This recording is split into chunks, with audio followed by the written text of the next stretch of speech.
আজকের এই নির্বাচনী জনসভায় উপস্থিত ঢাকা ৭ আসনের মুরব্বীবর্গ, ঢাকা ৭ আসনের এলাকাবাসী, মা বোনেরা, আমার প্রিয় ভাইরা, দলীয় সহকর্মীবৃন্দ এবং নেতৃবৃন্দ, আসসালামু আলাইকুম। আসসালামু আলাইকুম। হ্যাঁ, ভালো আছেন সবাই? আচ্ছা, এখন আজকে তো অনেক রাত হয়ে গেছে। আমার আসার কথা ছিল অনেকক্ষণ আগে, কিন্তু সব জায়গায় যেখানে যেখানে গিয়েছি হাজার হাজার মানুষ রাস্তার মধ্যে, হাজার হাজার মানুষ। সেই সকাল 11টা থেকে আমরা শুরু করেছি, গত 12 ঘন্টা যাবত আমরা এই নির্বাচনী জনসভাই করে যাচ্ছি, নির্বাচনী প্রচার কাজই করে যাচ্ছি আমরা। এখন প্রিয় ভাই বোনেরা, 12 তারিখে তো নির্বাচন। এই নির্বাচন সারা বাংলাদেশের বহু প্রতীক্ষিত সেই নির্বাচন, যে নির্বাচনে বাংলাদেশের মানুষ তাদের পছন্দ মতন, শান্তি মতন ভোট দিবে। গত 1 যুগেরও বেশি সময় ধরে আমরা কয়েকটি তামাশার নির্বাচন দেখেছি, কিন্তু সেই নির্বাচনে কি আপনারা ভোট দিতে পেরেছিলেন? কি ভাই, ভোট দিতে পেরেছিলেন? ভোট দিতে পারেন না। ইনশাল্লাহ আগামী যে নির্বাচন, সেই নির্বাচনের মানুষ, সেই নির্বাচনে বাংলাদেশের মানুষ ইনশাল্লাহ ভোট দিবে। কিন্তু প্রিয় ভাই বোনেরা, এই যে আমরা নির্বাচনে ভোট দিব, আমরা সঠিক সেই প্রার্থীকে বের করে নিয়ে আসব, যেই প্রার্থী এলাকার মানুষের পাশে থাকবে, যেই প্রার্থী এলাকার মানুষের সুখ দুঃখে তাদের পাশে থাকবে, যেই প্রার্থী এলাকার উন্নয়ন করবে, উন্নয়নমূলক কাজ করবে। এখন প্রিয় ভাই বোনেরা, এই মুহূর্তে বাংলাদেশ জাতীয়তাবাদী দল বিএনপি একমাত্র রাজনৈতিক দল, যেই দলের দেশ পরিচালনা করার অভিজ্ঞতা রয়েছে অতীতে। বাংলাদেশ জাতীয়তাবাদী দল এই মুহূর্তে একমাত্র দল, যেই দল আগামী দিন কিভাবে রাষ্ট্র পরিচালনা করবে তার পরিকল্পনা আপনাদের সামনে দিয়েছে। বাংলাদেশ জাতীয়তাবাদী দল এই মুহূর্তে একমাত্র রাজনৈতিক দল যারা কর্মসূচি দিয়েছে কিভাবে আগামী দিনে জনগণের ভাগ্য পরিবর্তন করবে, দেশের ভাগ্যের পরিবর্তন করবে। এখন প্রিয় ভাই বোনেরা, আমরা দেখছি যে একটি রাজনৈতিক দল তারা বিভিন্নভাবে ষড়যন্ত্রে লিপ্ত হয়েছে। ঠিক যেভাবে আজকে থেকে 2 বছর আগে যেই স্বৈরাচার, 1.5 বছর আগে যেই স্বৈরাচার বিতাড়িত হয়ে গেছে বাংলাদেশ থেকে, তারা যেভাবে বাংলাদেশের জনগণের ভোটের অধিকারকে কেড়ে নিয়েছিল, একটি দলকে আমরা দেখছি তারা গিয়ে বিভিন্নভাবে মানুষকে বিভ্রান্ত করার চেষ্টা করছে। আমরা পত্রিকার পাতায় দেখেছি তাদের নেতাকর্মীরা আইন শৃঙ্খলা বাহিনীর কাছে ধরা পড়েছে। কি করতে গিয়ে? এই যে নির্বাচনে, যে নির্বাচন হবে সেই নির্বাচনের গোপন ব্যালট, নকল সিল বানাতে গিয়ে, ব্যালটের যে সেই সিল বানাতে গিয়ে তারা আইন শৃঙ্খলা বাহিনীর হাতে ধরা পড়েছে।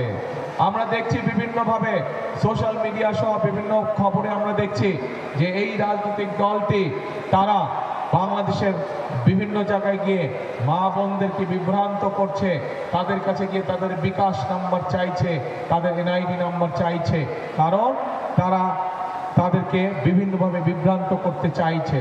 প্রিয় ভাই বোনেরা, আজকে আমাদেরকে সতর্ক হতে হবে। বহু ত্যাগ, বহু বলিদানের মাধ্যমে, বহু গুম খুনের ভিতর দিয়ে, বহু অত্যাচার নির্যাতনের ভিতর দিয়ে বাংলাদেশের মানুষ তাদের এই ভোটের অধিকারকে ফিরে পেয়েছে। আমাদেরকে সেই জন্য সতর্ক থাকতে হবে যে এই ভোটের অধিকার যাতে কেউ কেড়ে নিতে না পারে, বাংলাদেশের মানুষ যাতে এই ভোটের অধিকারকে প্রতিষ্ঠিত করতে পারে, সেই জন্য আমাদেরকে সতর্ক থাকতে হবে, সেই জন্য আমাদেরকে সজাগ থাকতে হবে। প্রিয় ভাই বোনেরা, আমরা দেশের মানুষের সামনে অনেকগুলো পরিকল্পনা উপস্থাপন করেছি, অনেকগুলো কর্মসূচি দিয়েছি যে ইনশাল্লাহ বিএনপি দেশ পরিচালনার দায়িত্ব পেলে, আল্লাহর রহমতে আপনাদের সমর্থনে আগামীতে বিএনপি দেশ পরিচালনার দায়িত্ব পেলে আমরা সারা বাংলাদেশের বিশেষ করে খেতে খাওয়া যে পরিবারগুলো আছে, সেই পরিবারগুলো, সেটি গ্রামেই হোক, শহরে হোক, সেই পরিবারগুলোর যে নারী প্রধান যারা আছে, গৃহিণী যারা আছে, মা যারা আছে, তাদেরকে আমরা একটি ফ্যামিলি কার্ড দিতে চাই। যেই ফ্যামিলি কার্ডের মাধ্যমে তাদেরকে আমরা প্রতি মাসে সরকারের পক্ষ থেকে একটি সহযোগিতা পৌঁছে দিতে চাই। এবং আমরা বিশ্বাস করি এই সহযোগিতা যদি আমরা বেশ অনেক বছর অব্যাহত রাখতে পারি, তাহলে বাংলাদেশের খেতে খাওয়া পরিবারগুলো ধীরে ধীরে অর্থনৈতিকভাবে স্বাবলম্বী হয়ে দাঁড়াতে পারবে। এবং আস্তে আস্তে যদি পরিবারগুলো স্বাবলম্বী হয়, এক সময় গিয়ে সামগ্রিকভাবে সমগ্র বাংলাদেশ স্বাবলম্বী হয়ে দাঁড়াতে পারবে। প্রিয় ভাই বোনেরা, আমরা সকলেই জানি বাংলাদেশের প্রধান পেশা হচ্ছে কৃষি, এবং এই কৃষির সাথে কোটি কোটি মানুষ জড়িত, কোটি কৃষক ভাইরা জড়িত। এই কৃষক ভাইরা যদি ভালো থাকে, তাহলে বাংলাদেশের মানুষ ভালো থাকতে পারবে। কারণ এই 20 কোটি লোকের দেশে আমরা যদি কৃষির উৎপাদন বৃদ্ধি করতে না পারি, তাহলে আমাদের এই যে দ্রব্য মূল্যের যে ঊর্ধ্বগতি, এই ঊর্ধ্বগতি আরো বাড়তে থাকবে। কাজে এই ঊর্ধ্বগতিকে যদি নিয়ন্ত্রণ করতে হয়, আমাদেরকে কৃষির উৎপাদন বৃদ্ধি করতে হবে। এবং এই কৃষির উৎপাদন যদি আমাদেরকে বৃদ্ধি করতে হয়, তাহলে আমাদেরকে অবশ্যই বাংলাদেশের কৃষক ভাইদেরকে সহযোগিতা করতে হবে। এবং কৃষক ভাইদেরকে সহযোগিতা করার জন্য যেভাবে আমরা মা বোনদেরকে স্বাবলম্বী করার জন্য ফ্যামিলি কার্ড দিতে চাই, একইভাবে কৃষক ভাইদেরকে সহযোগিতা করার জন্য আমরা একটি কৃষি কার্ড দিতে চাই, যার মাধ্যমে আমরা সরকারের বিভিন্ন সহযোগিতা কৃষক ভাইদের কাছে পৌঁছে দিব। এবং শুধু কৃষক ভাইদের কাছে সেই সহযোগিতাই পৌঁছে দিব না, আমরা সিদ্ধান্ত গ্রহণ করেছি ইনশাআল্লাহ 12 তারিখে বাংলাদেশ জাতীয়তাবাদী দল সরকার গঠনে সক্ষম হলে পরে সমগ্র বাংলাদেশে 10,000 টাকা পর্যন্ত যে কৃষি ঋণ আছে কৃষকদের, সেই কৃষি ঋণ সুদ সহ ইনশাআল্লাহ আমরা মওকুফ করার পরিকল্পনা গ্রহণ করেছি। প্রিয় ভাই বোনেরা, একই সাথে আমাদের কোটি কোটি মানুষ দেশের বাইরে থেকে, প্রায় 1.5 কোটি মানুষ প্রবাসে থাকে। আমাদের এই প্রবাসী ভাইরা বিভিন্ন সময় বিভিন্ন সমস্যার সম্মুখীন হয়। দেশে কাজ শেষ করে যখন চাকরির মেয়াদ শেষ করে তারা দেশে ফিরে আসে, তখনও বিভিন্ন সমস্যায় তাদেরকে পড়তে হয়। এই সমস্যায় যাতে তারা না পড়ে, এই সমস্যায় পড়লে যাতে সমাধান করা যায়, সেই জন্য আমরা প্রবাসী ভাইদেরকে জন্য প্রবাসী কার্ড দিয়ে একটি কার্ড দিতে চাই, একটি প্রবাসী কার্ড নামে, যাতে করে তারা কোনো সমস্যায় পড়লে আমরা তাদেরকে সহযোগিতা করতে পারি। প্রিয় ভাই বোনেরা, একইভাবে আমাদের দেশের বহু তরুণরা যাদের কাছে শিক্ষার আলো আছে, কিন্তু তাদের কাছে হয়তো কর্মসংস্থান নেই। বাংলাদেশের কোটি কোটি যুবক বেকার হয়ে পড়ে আছে। এটি বাংলাদেশের জন্য একটি অভিশাপ। আপনারা নিশ্চয়ই পত্রপত্রিকা থেকে দেখেছেন, কিছুদিন আগে আমি বিভিন্ন দেশের রাষ্ট্রদূতদের সাথে কথা বলেছি। তাদের সাথে কথা বলার সময় তাদের প্রত্যেককে আমি একটি কথা বলেছি, যে তাদের দেশের যারা ব্যবসায়ী আছে তারা যেন বাংলাদেশে এসে বিনিয়োগ করে। উত্তরে তারা আমাকে বলেছে যে ইনশাআল্লাহ বিএনপি যদি সরকার গঠন করতে সক্ষম হয়, আমরা আমাদের দেশের বিনিয়োগকারীদেরকে বাংলাদেশে নিয়ে আসবো, তারা এখানে বিনিয়োগ করবে, মিল ফ্যাক্টরি করবে, তার ফলে বাংলাদেশের তরুণ যুবকদের কর্মসংস্থানের ব্যবস্থা হবে। বাংলাদেশের বেকারত্বের অভিশাপ থেকে আমাদের দেশের তরুণরা, যুবকরা বেরিয়ে আসতে পারবে। প্রিয় ভাই বোনেরা, শুধু তাই নয়, আমরা পরিকল্পনা গ্রহণ করেছি যে বিদেশি বিনিয়োগকারীরা যেমন আসবে, ঠিক একইভাবে আমরা আমাদের দেশে বিভিন্ন প্রশিক্ষণ সেন্টার বলেন, বিভিন্ন ভোকেশনাল ইনস্টিটিউট বলেন, বিভিন্ন টেকনিক্যাল ইনস্টিটিউট বলেন, এইগুলো আমরা বাংলাদেশের সকল জায়গায় প্রতিষ্ঠিত করব, যাতে করে আমাদের ছেলে মেয়েরা দক্ষ নাগরিক হিসাবে গড়ে উঠতে পারে, দক্ষতা নিয়ে তারা যাতে বেড়ে উঠতে পারে। এবং তার ফলে যেটি হবে, তারা দেশেই তাদের কর্মসংস্থানের ব্যবস্থা করতে পারবে। হয় তারা নিজেদের ব্যবসা বাণিজ্য শুরু করতে পারবে, অথবা কোনো না কোনো জায়গায় তারা কর্মসংস্থানের ব্যবস্থা করতে পারবে, অথবা তারা ভালো বেতন নিয়ে বিদেশেও চাকরির সংস্থান করতে পারবে, কর্মসংস্থান, যদি তাদের ট্রেনিং থাকে, যদি তারা দক্ষ শ্রমিকে নিজেদেরকে রূপান্তরিত করতে পারে। প্রিয় ভাই বোনেরা, আমরা এটাও সিদ্ধান্ত নিয়েছি যে আগামীবার ইনশাআল্লাহ বিএনপি সরকার গঠন করলে পরে আমাদের যে সকল ভাই বোনেরা ট্রেনিং এর মাধ্যমে দক্ষ শ্রমিকে রূপান্তরিত হবে, তারা যখন বিদেশ যাবে, যদি তাদের অর্থ সংকট হয়, তাহলে যেন তাদেরকে জমি বিক্রি করতে না হয়, বাপ দাদার জমি যাতে বিক্রি করতে না হয়, সেই জন্য আমরা তাদেরকে বিদেশ যাওয়ার জন্য তাদেরকে আমরা সরকার থেকে ঋণ প্রদান করব, যেই ঋণ ধীরে ধীরে তারা চাকরি করার মাধ্যমে আস্তে আস্তে সেই ঋণের টাকা শোধ করবে। প্রিয় ভাই বোনেরা, আমরা দেশের মানুষের একটি বড় সমস্যা হচ্ছে চিকিৎসা সমস্যা। এই সমস্যার সমাধান করার জন্য আমরা সিদ্ধান্ত গ্রহণ করছি যে সারা বাংলাদেশে শহরে এবং গ্রামে সব মিলিয়ে সারা বাংলাদেশে আমরা 1 লক্ষ স্বাস্থ্যকর্মী নিয়োগ দিব। এই স্বাস্থ্যকর্মীদের কাজ হবে ঘরে ঘরে, বিশেষ করে মাদেরকে, বোনদেরকে, ছোট ছোট শিশুদেরকে ঘরে বসে চিকিৎসা দেওয়া। যদি ছোটখাটো অসুখ হয় যার জন্য হাসপাতালে আসার প্রয়োজন হবে না, সেই সকল অসুখ বিসুখের চিকিৎসা আমাদের এই স্বাস্থ্যকর্মীরা মা বোনদেরকে এবং শিশুদেরকে ঘরে ঘরে সেই স্বাস্থ্যসেবা পৌঁছে দিতে পারে, যেন সেই স্বাস্থ্যসেবা তারা ঘরে পৌঁছে দিবে। আমরা প্রিয় ভাই বোনেরা একই সাথে পরিকল্পনা গ্রহণ করেছি।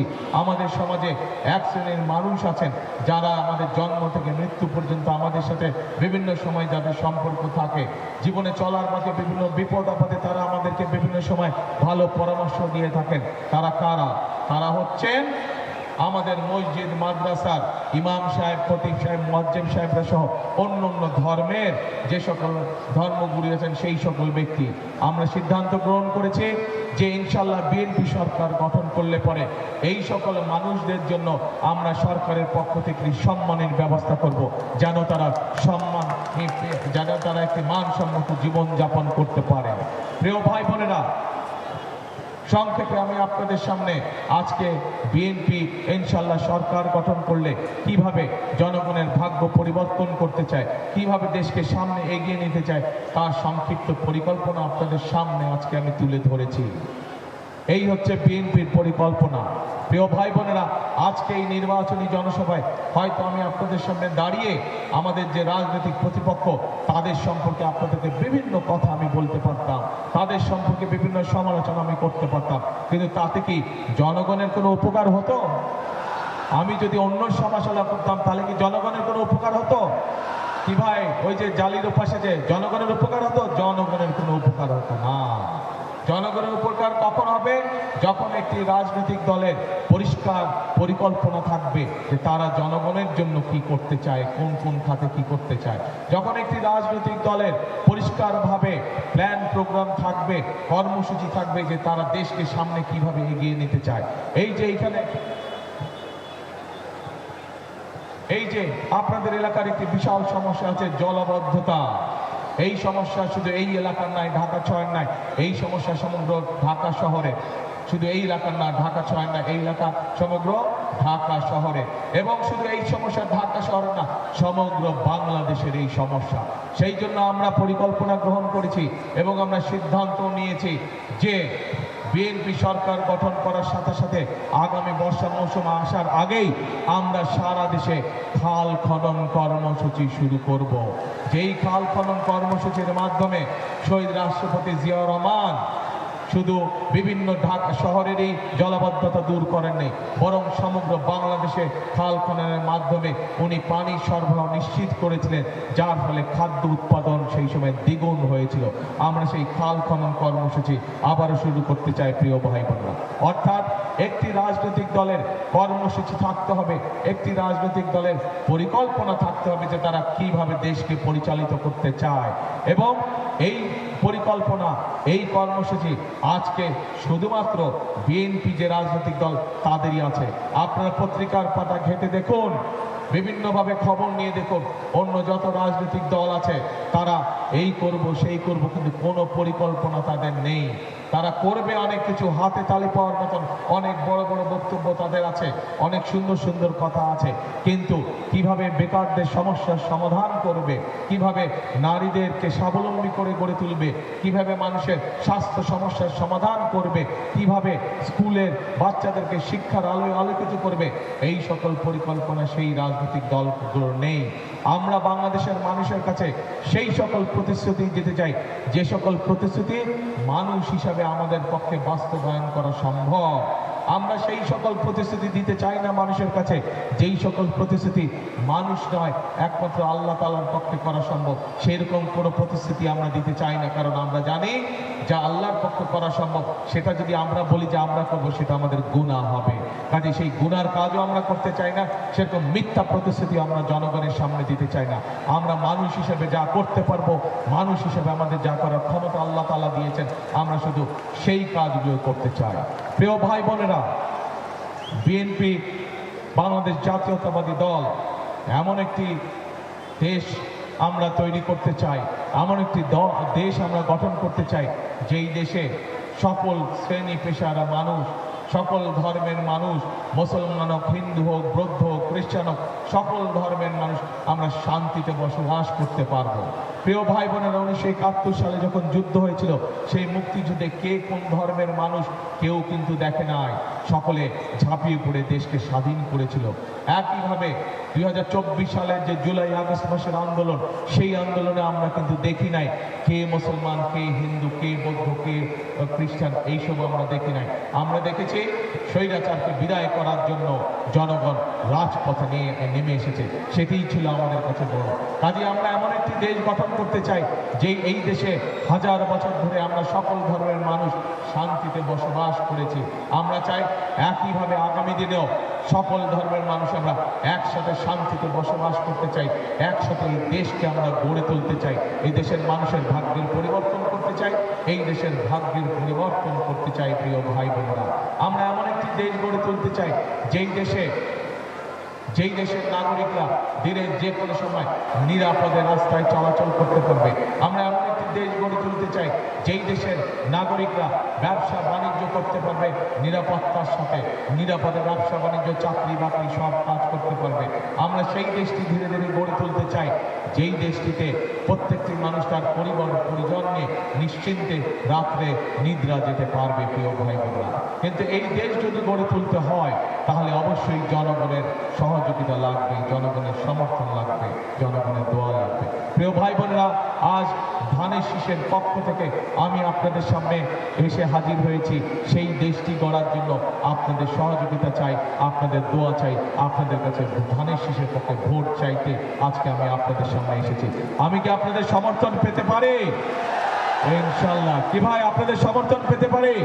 আমরা কি দেশ গড়তে চাই, আমরা কোন দেশ গড়তে চাই, জনগণের জন্য কি করতে চাই, পরিষ্কারভাবে আজকে আপনাদের সামনে আমি তুলে ধরেছি এবং তার উপরে ভিত্তি করে আজ আমি আপনাদের সমর্থন চাইছি। জনগণের কাছে আমি আমার সমর্থন চাইছি, ধানের শীষের পক্ষে ভোট চাইছি, সমর্থন চাইছি। আপনাদের সমর্থনকে পেতে পারে ভাই বোনেরা? ইনশাল্লাহ। প্রিয় ভাই বোনেরা, হামিদ হচ্ছে আপনাদের এই এলাকার ছেলে, এই এলাকার সন্তান। তার হাতে আজকে আমি আনুষ্ঠানিকভাবে ধানের শীষ তুলে দিয়ে গেলাম। আপনারা হামিদকে ইনশাল্লাহ দেখে রাখবেন 12 তারিখ পর্যন্ত। 12 তারিখে ইনশাল্লাহ হামিদ নির্বাচিত হলে, ধানের শীষ নির্বাচিত হলে, বিএনপি সরকার গঠন করলে 13 তারিখ থেকে হামিদের দায়িত্ব হবে এই এলাকার মানুষের উন্নয়নের জন্য কাজ করা, এই এলাকার মানুষের বিপদে আপদে তাদের পাশে থাকা, এই এলাকার মানুষকে সাথে নিয়ে চলা, এই এলাকার মানুষের জন্য তার জীবনের শেষ দিন পর্যন্ত কাজ করে যাওয়া। প্রিয় ভাই বোনেরা, আজ ধানের শীষের জন্য, ধানের শীষের পক্ষে আপনাদের কাছে রায় চেয়ে নিয়ে, ধানের শীষের পক্ষে ভোট চেয়ে নিয়ে আজকে আমি আমার বক্তব্য শেষ করছি। ইনশাআল্লাহ বিএনপি নির্বাচিত হলে, ধানের শীষ নির্বাচিত হলে এই এলাকার যেই সমস্যা আছে সেইগুলো আমি ইনশাআল্লাহ হামিদকে নিয়ে বসে পর্যায়ক্রমিকভাবে একটি একটি সমস্যার সমাধান করব এবং আমরা এই এলাকাকে সুন্দর একটি এলাকা হিসাবে, মানুষের প্রত্যাশিত সেই এলাকা হিসাবে আমরা ইনশাআল্লাহ গড়ে তুলব। প্রিয় ভাই বোনেরা, ইনশাআল্লাহ আবারও আপনাদের সাথে দেখা হবে। সেই পর্যন্ত আল্লাহ হাফেজ। বাংলাদেশ জিন্দাবাদ, বাংলাদেশ জাতীয়তাবাদী দল জিন্দাবাদ। আসসালামু আলাইকুম।